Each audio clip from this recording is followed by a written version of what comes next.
powerful motivation speech. My friend, if you are spending your days in search of money, you are digging in the wrong soil. Money is not something you pursue. It is something you attract by becoming worthy of it. The richest men in history did not become wealthy by chasing dollar bills. They became magnets for wealth by developing minds so valuable, characters so rich, and visions so clear that money was simply the result. Do not run after riches. Instead, rise into the consciousness of wealth. You must fix in your mind a definite purpose, not a weak wish, not a faint hope. A burning desire, so strong, so vivid that it seizes your heart and compels your mind to act. The man who knows where he is going attracts the means to get there. Money follows purpose, not the other way around. Understand this eternal truth. You do not get paid for time, you get paid for value. And the value you bring to the world depends on who you are.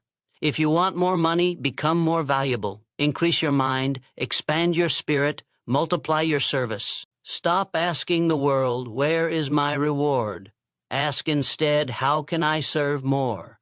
How can I solve greater problems? How can I bring light to someone's darkness? For every seed of service you plant, a tree of abundance will grow.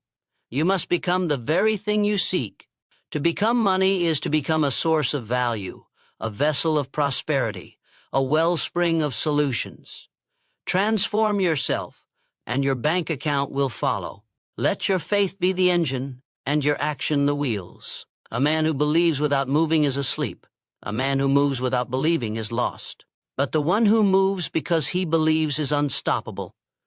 His steps shake the ground, and the universe opens doors where there were only walls.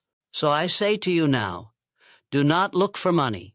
Become money. Become the value. Become the source. You were not born to chase paper, coins, or numbers in a bank account. You were born to create, to contribute, to become something so valuable that money becomes a natural consequence of who you are. Money is not the cause of wealth. It is the result. It is not the seed, but the fruit. Yet most people spend their lives watering leaves and wondering why the roots are dying. They run after income and wonder why they can never hold on to it. They make money the goal, and in doing so, they lose the very power that creates it. For money is only ever the reflection of the value you bring, the service you provide, and the growth you undergo. Look at the wealthy, not those who stumble upon riches by chance, but those who build empires of the mind. They do not chase money, they build character. They sharpen their minds like swords. They discipline themselves until their name alone commands attention. They become so valuable to others that the world has no choice but to reward them. It is not the cash that made them rich, it is who they became. The cash merely followed, and so if you want wealth, look inward before you look outward. You must change your internal state before your external reality can shift. Your thoughts must become rich before your wallet can. Your beliefs must expand before your bank account can.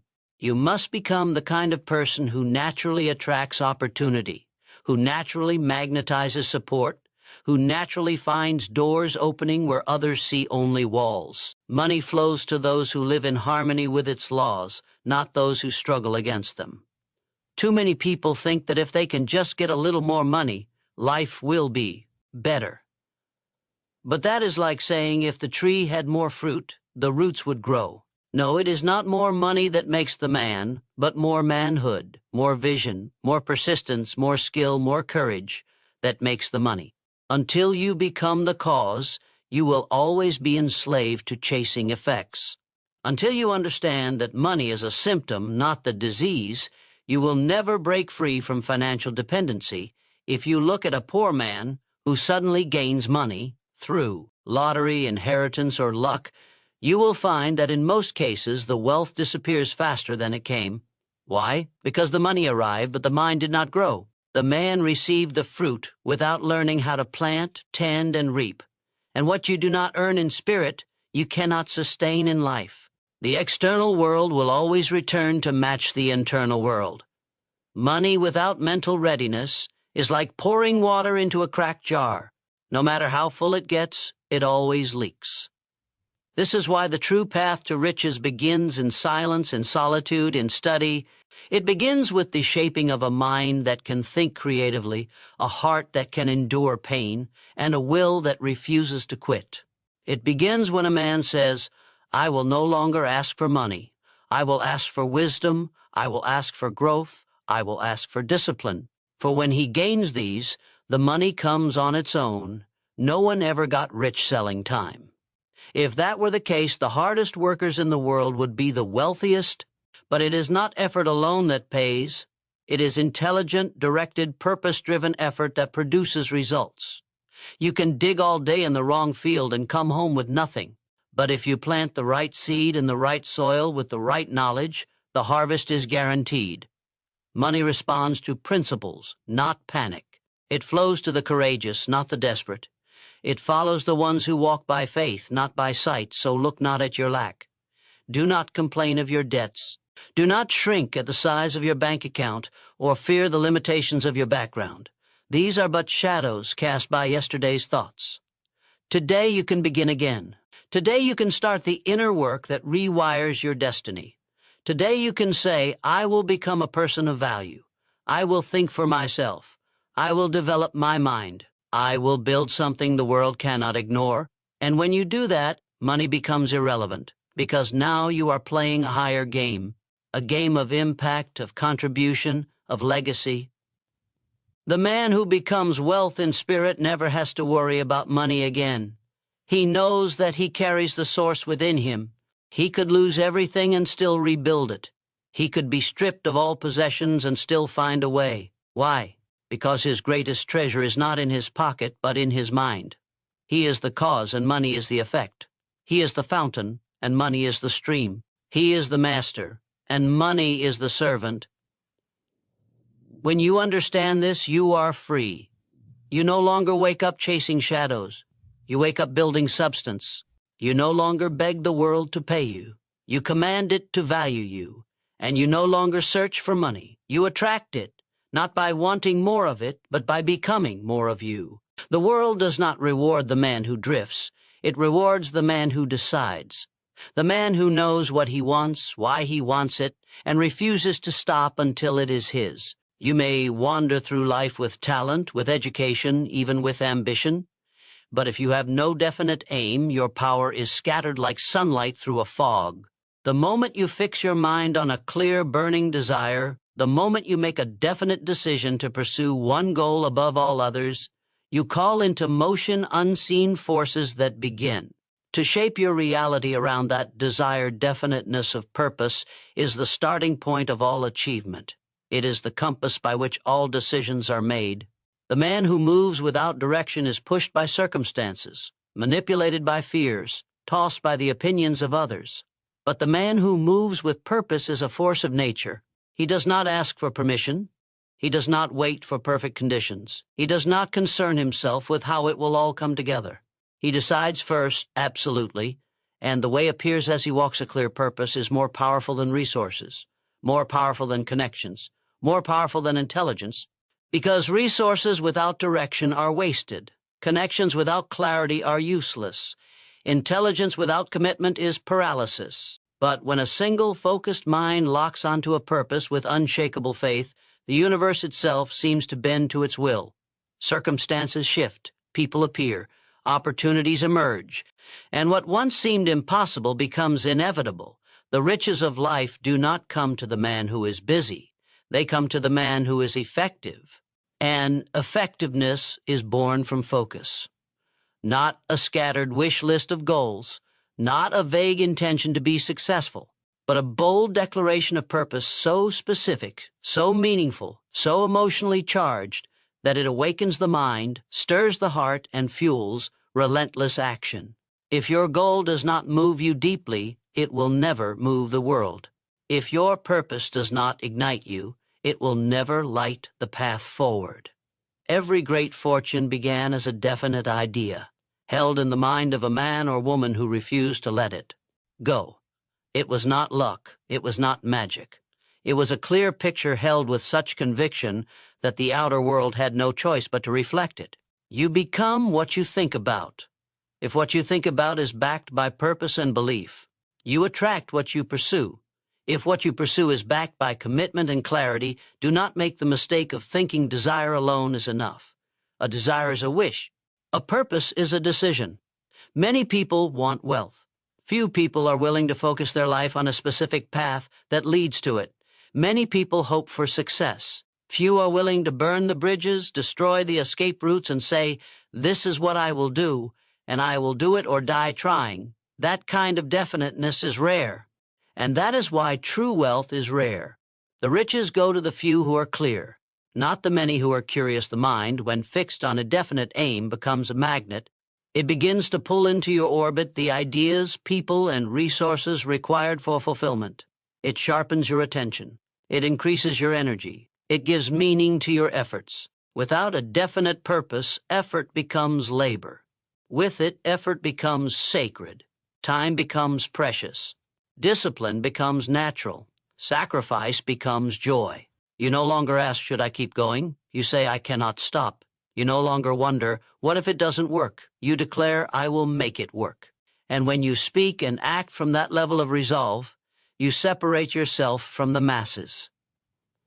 The average man changes his aim every week. He wants to start a business, then get a job, then write a book, then go back to school. He begins with enthusiasm but quits when the path becomes steep. He allows temporary defeat to become permanent failure. He blames the economy, his upbringing, or timing. But the man of purpose accepts full responsibility. He does not change direction because of difficulty. He becomes stronger because of it. Every obstacle he meets becomes fuel for his fire. Every delay is a test of faith. Every closed door is a redirection, not a rejection. And with each step, his purpose deepens and his power grows. The man with a definite purpose does not entertain distractions. He does not dilute his energy chasing multiple paths. He does not seek approval or wait for encouragement. He is loyal to his vision and blind to anything that would lead him astray. He may walk alone, but he walks with power. He may be misunderstood, but he is never uncertain. He may face opposition, but he is never defeated. For when your purpose is fixed and your belief is absolute, nothing in this world can stop you. But you will know when you have found your definite purpose. It will not feel like work. It will feel like destiny. It will call you out of your comfort. It will pull you through fear. It will demand more than you think you have, but it will give you more than you ever dreamed possible. And once you claim that purpose, once you commit to it without hesitation, life begins to open in ways that no logic can explain. You cannot possess what you are unwilling to become. If you think like lack, you will live in lack. If you think like debt, you will attract more debt. If you walk through life with the mind of poverty, you will never hold wealth for long, even if it falls into your hands. To have money, you must think like money. You must adopt the habits, beliefs, and mindset of prosperity. You must train your mind to move in harmony with abundance and discipline it to reject every thought that smells of limitation, fear, or dependence. Money is not just a physical currency, it is a mental frequency. And until your thoughts rise to that level, you will live beneath it. Most people do not think, they react. They allow their bank balance to dictate their self-image. They measure their worth by temporary numbers, forgetting that wealth is built first in the invisible before it ever shows up in the visible. If your thoughts are rooted in scarcity, your life cannot rise to abundance. You must make a conscious and deliberate decision to transform your inner dialogue, because money responds only to those who think as it does. It is not loyal to wishers or worriers. It is drawn to thinkers, creators, commanders of intention, who walk with the posture of wealth long before they ever possess it. You must understand that money flows to certainty, not desperation. It flees from those who cling to it in fear. The beggar chases money and scares it away. The builder thinks like money, walks in confidence, and magnetizes wealth naturally. This is not arrogance, it is awareness. Awareness that you are the source, not the seeker. That you have the power to create, not just consume. That your mind is the birthplace of all fortune, and if you dominate it with belief and direction, money cannot help but come to you. Thinking like money means understanding the laws by which money moves. It moves to those who solve problems. It moves to those who create value. It moves to those who organize, manage, and direct resources with precision. Money does not care about how hard you work. It follows how wisely you think. A man with a poor man's mind will waste a rich man's opportunity. A man with a wealthy mind can take nothing and multiply it, because the money is not in the pocket. It is in the perception. It is in the identity. You do not wait until you are rich to think richly. You think richly first, and richness becomes your reality. The language of wealth is specific. It speaks in numbers, in systems, in strategy. It speaks in leverage, in ownership, in assets, and you must train your mind to become fluent in this language. You must study wealth as a science. You must meditate on it as a mindset. You must speak it into your subconscious until every cell in your body believes that you are not hoping to be wealthy. You are already wealthy in mind and therefore destined to. Manifested in time. The thoughts you carry become the reality you walk into. And if your thoughts are aligned with truth, with purpose, with clarity, you will step into a life that mirrors that vision. Money is bold. It goes where it is respected. It flees where it is feared. The man who thinks like money is not intimidated by it. He does not worship it, but he does understand it. He sees it as a tool, a servant, a vehicle, not a master.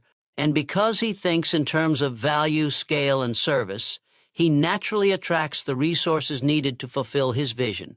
He is never a victim of economy, of opinion, of setbacks, because his mind is wealth.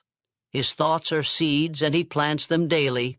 He waters them with action. He protects them with faith. And in time the harvest comes, not as luck, but as law. If you speak words of struggle, you will live in struggle.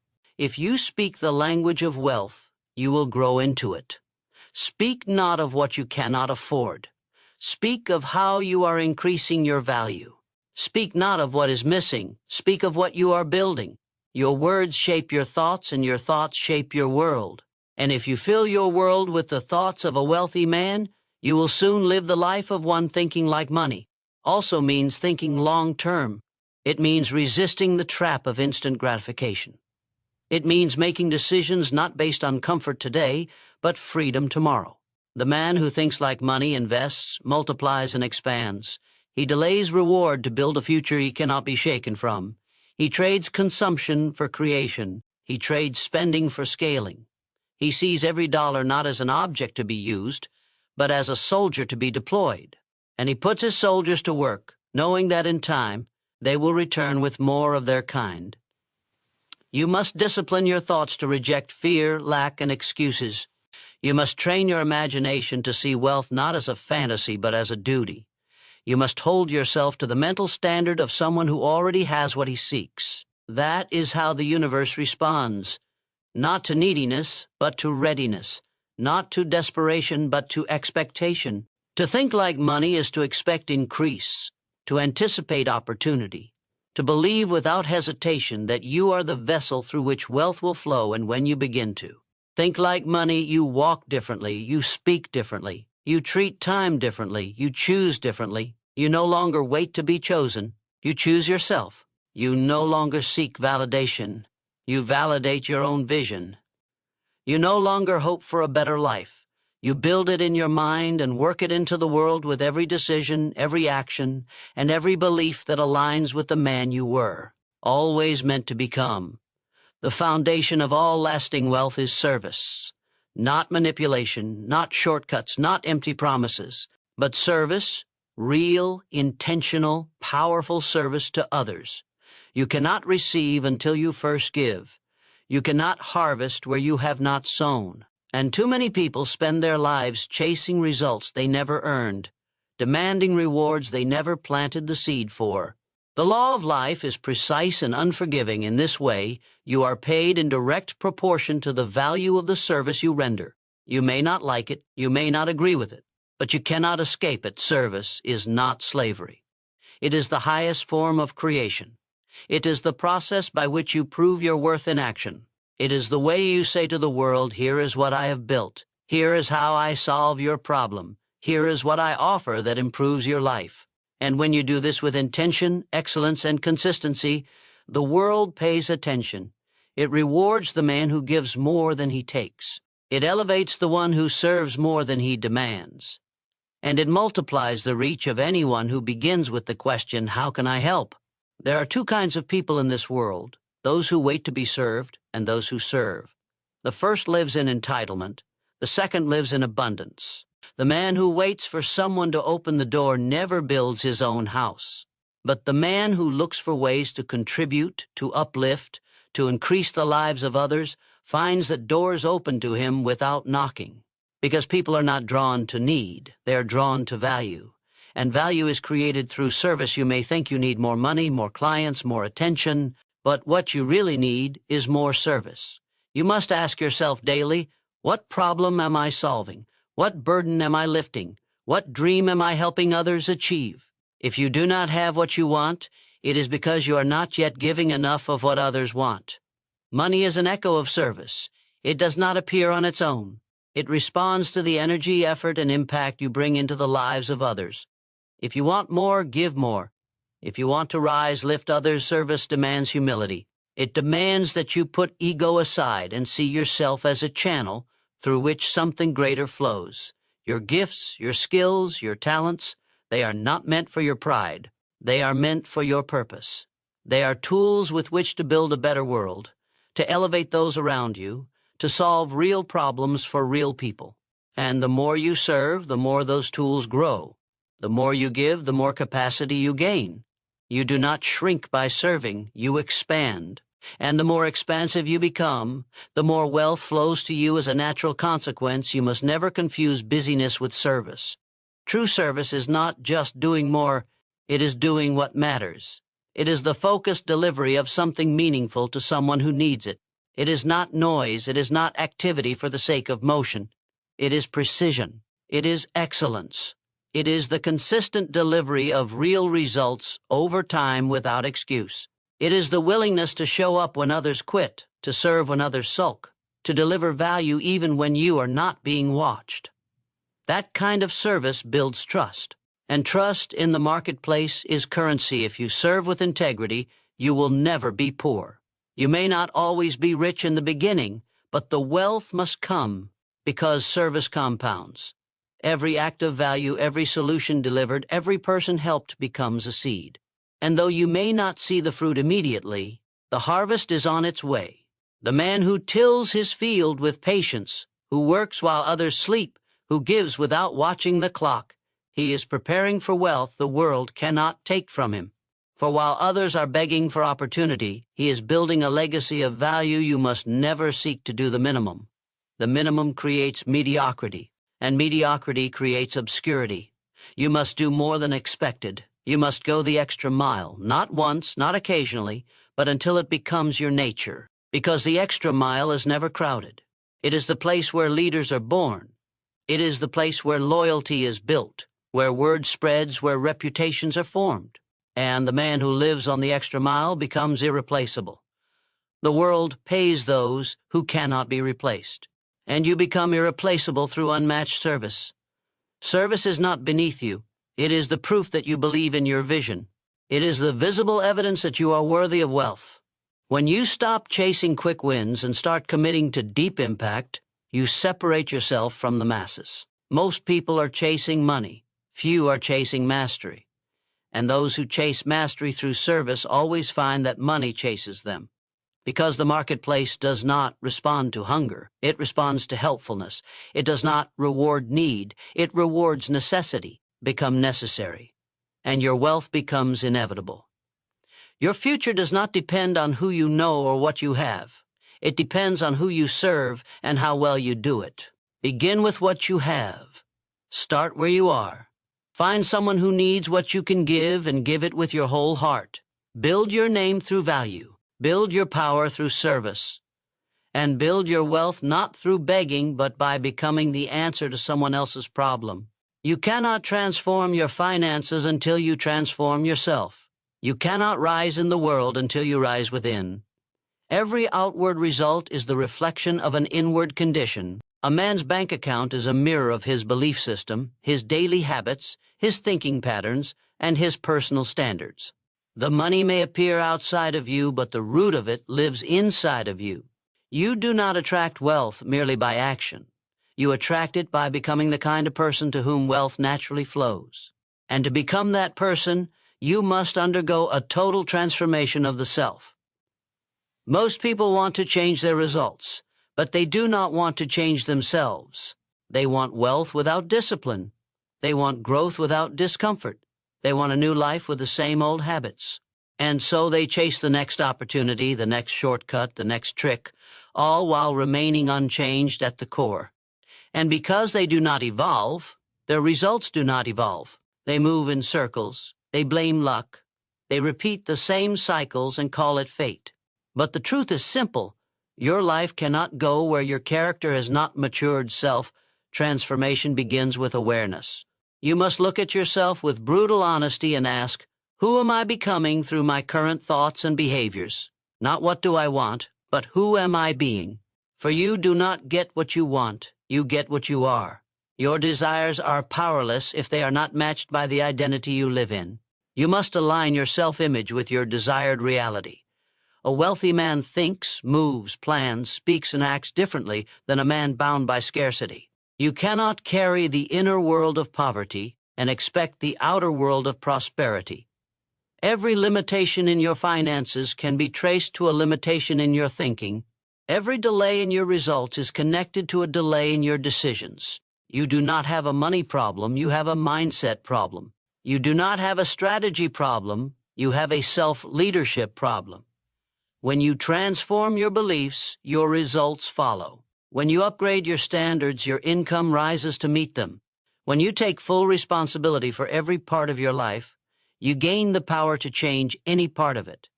Transformation requires destruction. You must be willing to tear down the beliefs that have kept you small. You must confront the excuses you have rehearsed.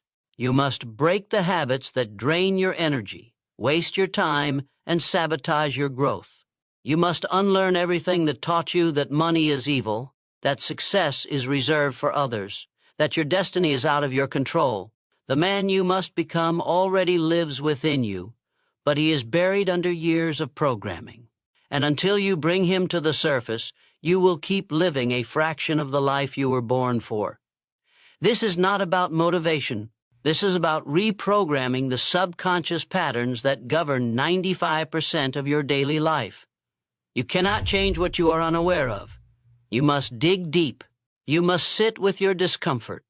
You must study yourself like a scientist. Why do you procrastinate? Why do you avoid responsibility? Why do you quit before the finish line?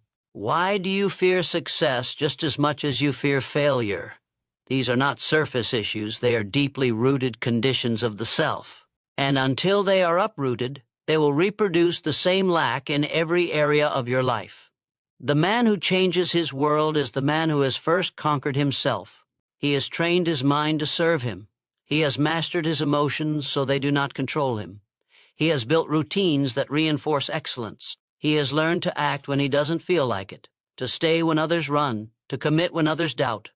His transformation is visible not just in his words, but in his decisions, in his posture, in the quality of energy he brings into every room. He no longer waits for the world to change. He changes himself and watches the world respond. You must become addicted to growth. You must fall in love with becoming uncomfortable. You must make the decision that you will outgrow every version of yourself that cannot hold the life you are building. This is not a one-time event. It is a daily death of the old and a daily birth of the new. Every day you either reinforce your limitations or rise above them. Every day you either shrink into fear or expand into faith. Every day you either protect your ego or evolve your identity. And your results reveal which one you have chosen. Do not chase money. Chase mastery. Chase strength of character. Chase clarity of vision. Chase the mindset of the person who no longer needs to prove anything, because he has already proven it to himself. Money is a byproduct of this inner power. It flows where leadership flows. It moves toward men who can be trusted with more because they have become more. You are paid according to your internal value, and you raise that value by becoming a disciplined, focused, generous, and relentless version of yourself. You must decide now that nothing outside of you will determine your worth, not the economy, not your upbringing, not your mistakes, not your current environment. Your transformation begins the moment you declare that you are done being who you have been. It begins when you stop negotiating with old habits and start declaring war on them. It begins when you stop blaming and start building. It begins when you take control of your mind, your words, your actions, and your future. Faith is the bridge between the invisible and the visible. It is the unseen power that turns thought into form, desire into destiny, imagination into income. Without faith, action is mechanical and fruitless. Without action, faith is hollow and powerless. But when faith and action are fused together, they create a force that bends reality. The man who moves with faith in his vision and backs that faith with relentless action becomes unstoppable. He becomes magnetic to resources, people, opportunities, and wealth. He no longer waits for evidence. He becomes the evidence. Riches are not the reward for those who merely want them. They are the reward for those who believe they are already theirs and move with the confidence of that belief. You cannot beg your way to wealth. You cannot hesitate your way to abundance. You must decide with finality that what you seek is already seeking you, and then move forward as if it cannot fail. That is the essence of faith. Not weak wishing, but a knowing so deep that doubt suffocates in its presence. Faith is the fire that burns through resistance. It is the engine of all manifestation. Action without faith is shallow, desperate, and easily broken. It gives up at the first obstacle. It moves only when the path is smooth. But faith-driven action walks forward even when the path is hidden. It builds the bridge while walking across it. It speaks of completion while still in the middle. The man who acts in faith does not ask if it will happen. He knows it will because he knows who he is. He does not act to test the waters. He acts to command the outcome. He has seen the end in his mind, and now he is walking it into reality. Faith must become your atmosphere. You must breathe it, think it, speak it, and act in it. You must saturate your imagination with images of success, not failure. You must see yourself already in possession of what you seek, and let that vision become more real than your current situation. The world responds not to your circumstances, but to your energy, and faith is the highest frequency a man can walk in. It lifts you above limitation. It gives you access to ideas others cannot see. It allows you to persist where others collapse. Faith does not prevent difficulty. It empowers you to dominate it. You cannot wait to feel ready. You must act in spite of fear, in spite of doubt, in spite of uncertainty. The man who waits for perfect conditions never moves. The man who believes deeply enough acts without needing permission. He understands that riches are not waiting for perfection. They are waiting for commitment.